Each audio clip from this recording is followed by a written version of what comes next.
presented by माँ Durga music.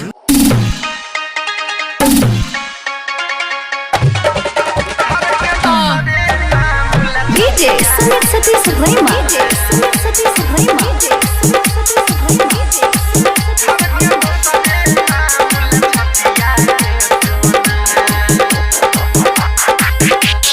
मारलक वैसन मतिया धर के दोसरे नाम लछतिया ये सोना।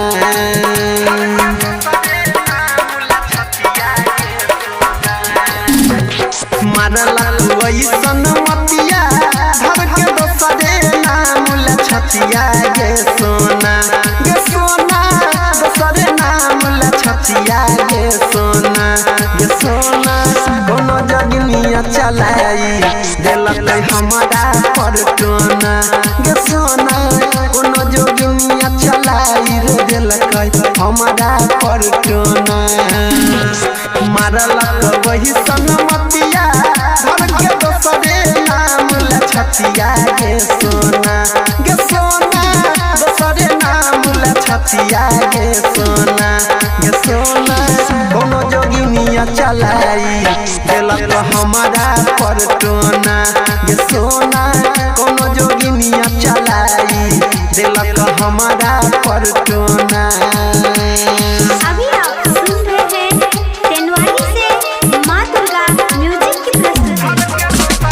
डीजे सुमित सतीश रैमा।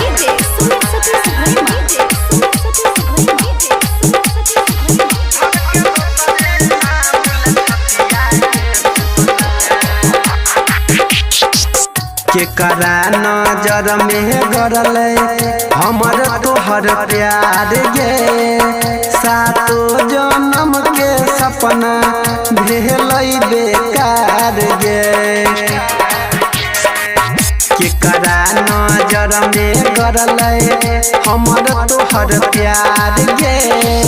सातो जन्म के सपना भेल बेकार गे। जियबो चाहे मरबो तोरा रखने छियौ दिलवा के कोना।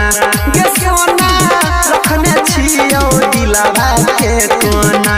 गे सोना कोनो जोगिनिया चलाई देलक हमारा पर टोना।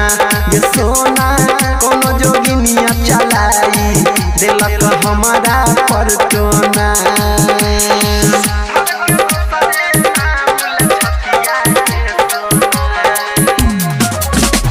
डीजे सुमित सतीश रैमा।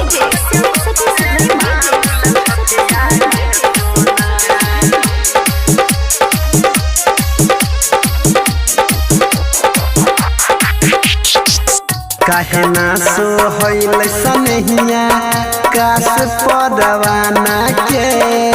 कि हम बिगड़ली चाहे कोई जमाना के।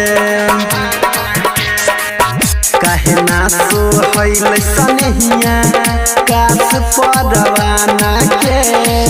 कि हम बिगड़ली चाहे कोई जमाना के।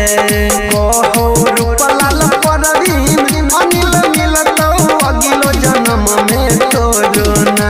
गे सोना मिलतौ अगिलो जन्म में तोरोना। गे सोना कोनो जोगिनिया चलाई देलक हमारा पर टोना। गे सोना कोनो जोगिनिया चलाई देलक हमारा पर टोना। presented by माँ दुर्गा म्यूजिक।